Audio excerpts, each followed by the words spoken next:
Hey guys, and welcome back to a brand new video. Now both CTs ready for tomorrow have finally dropped. So this is the lightsaber combat changes and the actual patch notes. So something to point out quickly is just obviously we've been waiting for these lightsaber changes for a while now. They've finally got their approvals and they have arrived. It's a bit disappointing to see that process take so long, but they are here now, which is the main thing. So starting off with the lightsaber combat changes. So it says, with the arrival of the next update, we'll be making the first of some changes that we have planned with lightsaber combat, which obviously means that the changes they're adding now won't be the last changes they're going to be doing. So lightsaber combat should hopefully, in the next few months, be quite good. So for this update, they're going to be focusing more on the stamina system and how that affects the overall feeling and flow of close combat. So there's going to be some stagger changes, and one of the most visible changes to the lightsaber combat is going to come in the form of the removal of the stagger for attacking heroes, which is basically what you often hear as stun locks. So in the current version of the game, when a hero attacks a blocking hero, the attack will stagger backwards. So there's also that point as well. There's actually staggering back when attacking, and there's the whole stun lock feature as well. So we've seen feedback that this is not desired, and we agree. Good stuff. We feel this breaks the flow of lightsaber combat, which is usually free-flowing, and with this change, attacking heroes will no longer stagger backwards upon hitting a blocking enemy, meaning they can both continue to chain attacks or blocks until they run out of stamina, which is good news. Finally, it's going to be a better system in that sense. Attacking with a lightsaber depletes a hero's stamina, and once this reaches 0, the attacker will not be able to perform any attacks until their stamina regenerates. As a result of this, attacking will now be a lot more strategic, as you will unable to run up to someone and continuously swing at your lightsaber.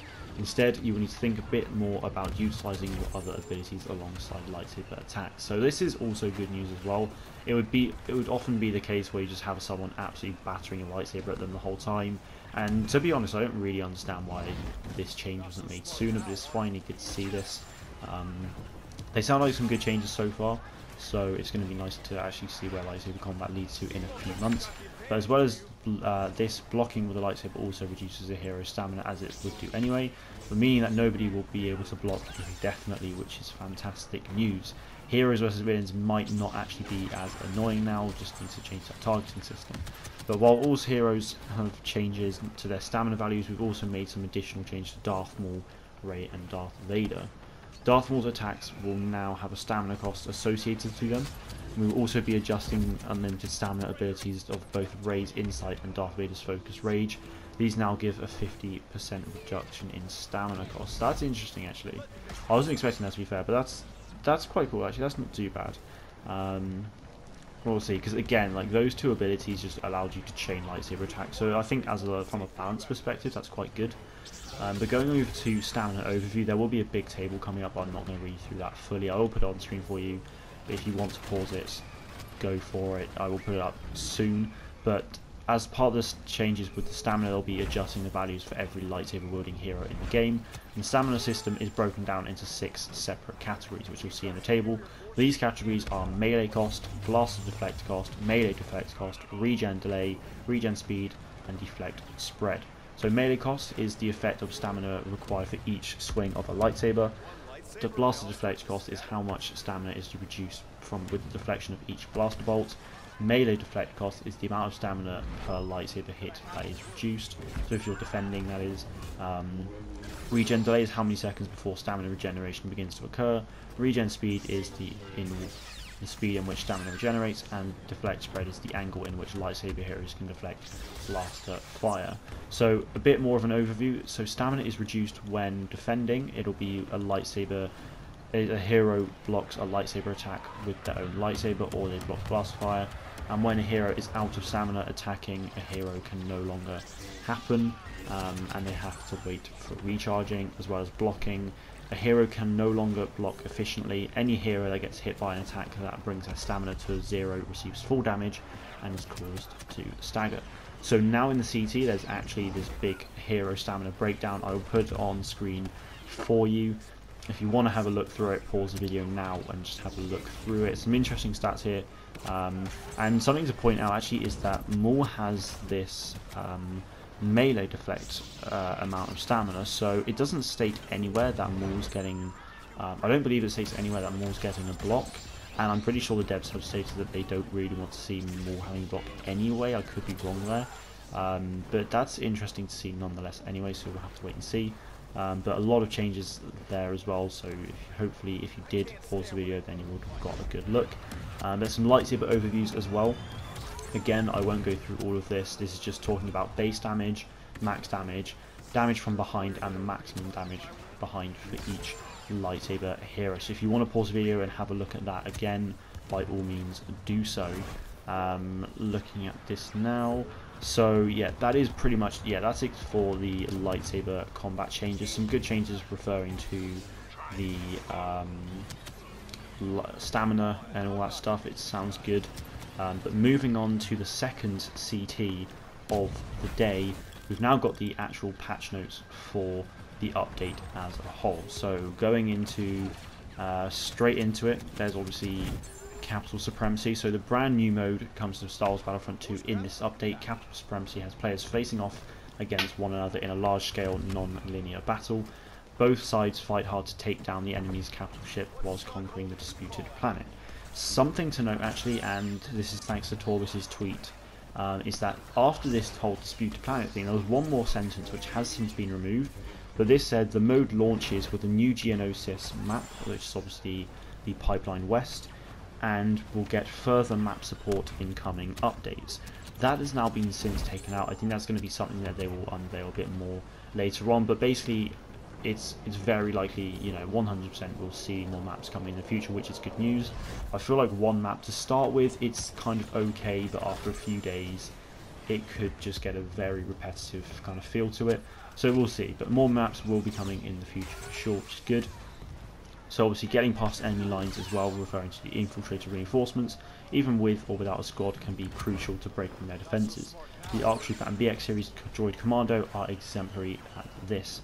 Both are lethal combatants with excellent Battlefront awareness. So both Capital Supremacy and the Infiltrator Reinforcement, if you haven't seen or heard any of the details, I will post links to those videos in the description for you, so go and check them out if you haven't already.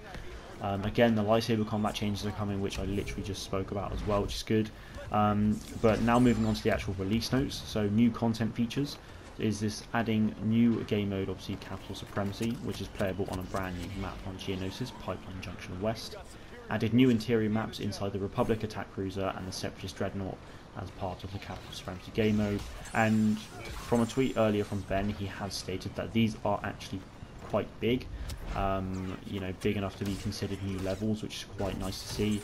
Hopefully we'll see them in some of the other modes like Blast perhaps in the future, but we'll just have to wait and see. Added the ability to play against AI online, which is obviously on Capital Supremacy, a new reinforcements class, a new appearance for Count Dooku, which is Exquisite Pajamas, will now be available to unlock via crystals and credits. I imagine this is only going to be 20k. It doesn't actually state here, I don't think, so that'll be interesting. If it does, we'll find out soon. And they have now added Geonosis Tripper Hive to Hero Showdown as well, which is quite nice to see. Though again, Hero Showdown, Tripper Hive, it's going to be an absolute pain in the ass, but we'll see how it goes. Some quality of life changes here as well. The look of the emote wheel on the collection menu has been updated to be consistent with the in-game emote wheel, which is good. And with the Capital Supremacy, we've adjusted the battle points cost to reflect the change in value that new reinforcements are introduced. So hero changes, I think the heroes will cost 4,000 battle points instead of 4,500, obviously being era specific.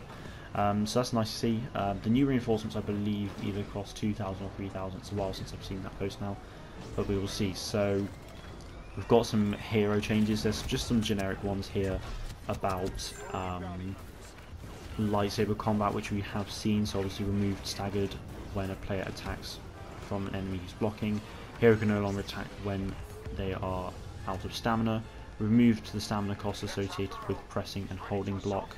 After being hit by a lightsaber, players will not be staggered by a lightsaber attack for 0.8 seconds. So that is the main stagger stun lock effect that we have. So it's not going to be like all of a sudden Anakin's behind us and he's just chaining attack after attack and there's no way to escape. So 0.8 seconds doesn't sound like a lot, but I think it should be enough time to try and get away from it, but we'll just have to wait and see. It's good that they're trying to get away from this, but we'll just have to, as I said, we'll have to wait and see. So yeah, it also mentions about how they balance Rey's insight and Darth Vader's focused rage abilities as well. Rebalanced damage from existing lightsaber heroes, so Darth Maul's lightsaber damage from 100 to 120, that'll be just base damage. And attack from behind bones damage has increased from 20 to 30, which is good to see. Various other changes like these for Yoda, Vader, Luke and Rey, which is nice to see as well. Like, lightsaber heroes sometimes felt like they just didn't do enough damage. Specifically, you know, you look at Maul, it's just like 100 damage per hit, so it's nice to see that Maul will actually be able to do a little bit more there, which is quite nice. So some pretty big changes to Anakin here actually, more notable in the way they've actually changed his abilities around. So something to note here is that they've improved the timing of Anakin's abilities to allow more timely attacks after an ability is performed. They've adjusted the button placement for Anakin's abilities to allow for more intuitive controls. So Pull Dominance on the PS4 will now be on L1. Heroic Impact will be on L1R1 if you hold them both down together, and Passionate Strike will be on the right trigger, so that's R1. So I think these are honestly the best way to go about it. These are more consistent with the Force powers. Obviously, Obi-Wan's all-out push is L1, I believe, as well.